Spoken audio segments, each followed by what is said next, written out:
The Real Estate Regulation and Development Act 2016, RERA, and Benami Transaction Prohibition Act are helping to bring transparency in the real estate sector. The Fugitive Economic Offenders Act 2018 will help confiscate and dispose of the assets of economic offenders who escape the jurisdiction of the laws in India.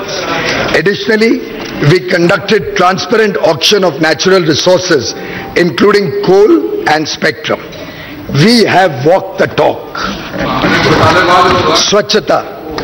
As a tribute to Mahatma Gandhi, whose 150th birth anniversary we are celebrating in 2019, our government initiated the world's largest behavioral change movement with the Swachh Bharat Mission. India has achieved over 98% rural sanitation coverage, and as many as 5,45,000 villages have been declared open defecation free. It is a holistic program and has succeeded in changing the mindset of our people. व्यापक जन भागीदारी से लोगों ने इसे एक सरकारी योजना से राष्ट्रीय आंदोलन बना दिया है। स्वच्छ भारत अभियान की सफलता के लिए मैं देश के 130 करोड़ जनता का तहे दिल से धन्यवाद करता हूं, जिन्होंने इसे पूरे हृदय से अपनाया। गरीब और पिछड़ा वर्ग, देश के संसाधनों पर पहला अधिकार गरीबों का है।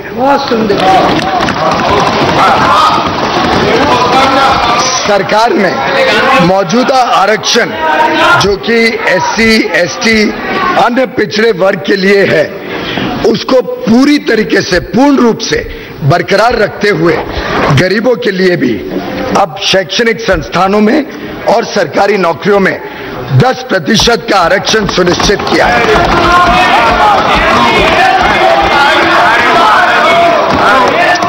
इन संस्थानों में औसतन 25% अतिरिक्त सीट्स, लगभग 2 लाख सीट्स उपलब्ध कराई जाएंगी, जिससे किसी भी वर्ग के लिए वर्तमान में उपलब्ध आरक्षित सीट्स में कोई कभी कमी ना आए। गरीबों और मध्यम वर्ग के परिवारों को सस्ते दाम पर अनाज उपलब्ध कराने के लिए वर्ष 2018-19 में लगभग 1,70,000 करोड़ रुपए का व्यय किया गया, जो वर्ष 2013-14 के खर्च के मुकाबले लगभग 2 गुना है। 13-14 में मात्र 92 करोड़ रुपए लगभग खर्च हुए थे। हमने यह सुनिश्चित किया कि अनाज सबको मिले और किसी को भूखे पेट नहीं सोना पड़े। मनरेगा के लिए भी बजट एस्टिमेट 2019-20 में 60,000 करोड़ का आवंटन किया जा रहा है। जरूरत पड़ने पर और भी धनराशि उपलब्ध करा दी जाएगी। We have worked to bridge the urban-rural divide in the country.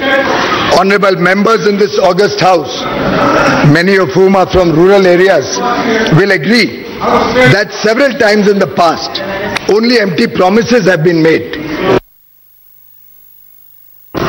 During the last 5 years, we have undertaken targeted expenditure to improve their quality of life in all its dimensions. हमारा उद्देश्य है कि गांव की आत्मा बरकरार रखते हुए वहां भी शहरों जैसी सुविधाएं उपलब्ध हो।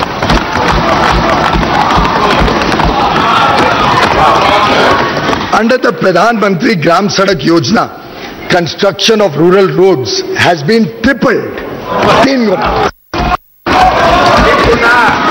15,80,000 habitations out of a total of 17,84,000 habitations have been with Pakka roads, and the work is going on to complete the rest very, very soon. Pradhan Mantri Gram Sadak Yojana is being allocated 19,000 crore rupees in budget estimate 1920 as against 15,500 in revised estimate 2018-19.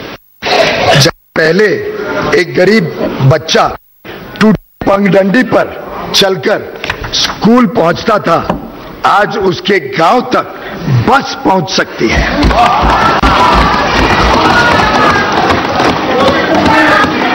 During the period 2014-18, a total number of 1,53,000, 1,53,000 घर प्रधानमंत्री आवास योजना के तहत हमने इस देश में मात्र 5 वर्ष में बनाए, जो पहले के मुकाबले 5 गुना है।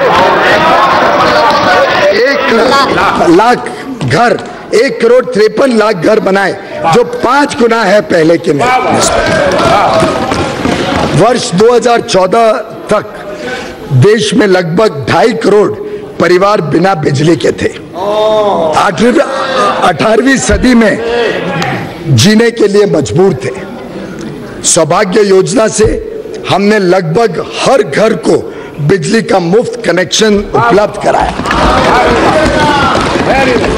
मार्च 2019 तक सभी इच्छुक परिवारों को बिजली का कनेक्शन मिल जाएगा।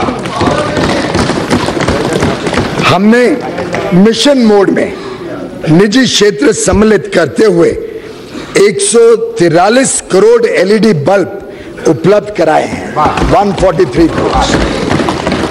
इससे गरीब और मध्यम वर्ग के परिवारों को बिजली के बिलों में सालाना लगभग 50,000